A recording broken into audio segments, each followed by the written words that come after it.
মুখে নিয়ে নবীজির দরবারে চলে গেলেন। নবীজির দরবারে চলে গেলেন।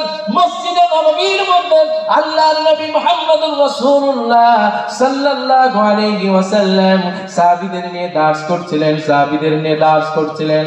হঠাৎ করে পিছনে গিয়ে আদবের শহীদ জাবির বিন আব্দুল্লাহ পিছনে দাঁড়ায় গেলেন। সঙ্গে সঙ্গে এমন ভাবে জাবির দাঁড়াইছে, নবী মুহাম্মদ সাল্লাল্লাহু আলাইহি ওয়াসাল্লামের দৃষ্টি সঙ্গে সঙ্গে জাবির বিন আব্দুল্লাহর কাছে গিয়েছে। জাবির, কিছু বলবা মনে হচ্ছে? ইয়া রাসূলুল্লাহ, ইয়া হাবিবাল্লাহ। জি নবীজি, আমি কিছু বলবার জন্য এসেছি। সুবহানাল্লাহ।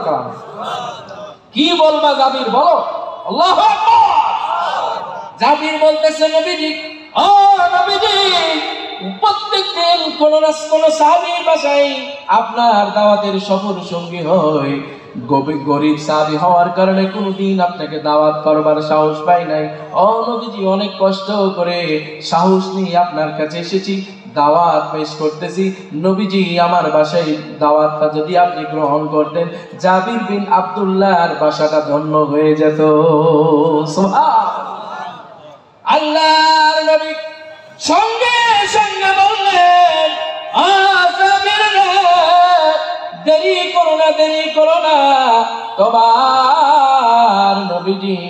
তোমার নবীজি খুবই ক্ষুধার্ত, দেরি করো না, এখনই তাড়াতাড়ি যাও, তোমার বাসার মধ্যে গিয়ে রান্না বান্নার কার্যক্রম শুরু করে দাও। নারে তাকবীর! আল্লাহর নবীর সাহাবী এই কথা শুনে দাঁড়ালেন না। নবীজি সুসংবাদ নিয়ে বাসায় চলে গেলেন। প্রাণের স্ত্রী অধীর আগ্রহে অপেক্ষা করছেন, কখন জানি স্বামী কি সুসংবাদ নিয়ে আসে। সুসংবাদ শুনবার জন্য অধীর আগ্রহে অপেক্ষা করছে যে স্ত্রী। আমার ভাইরা বাসার মধ্যে গেল, স্ত্রীকে নবী যাওয়ার সুসংবাদ দিয়ে দিলেন।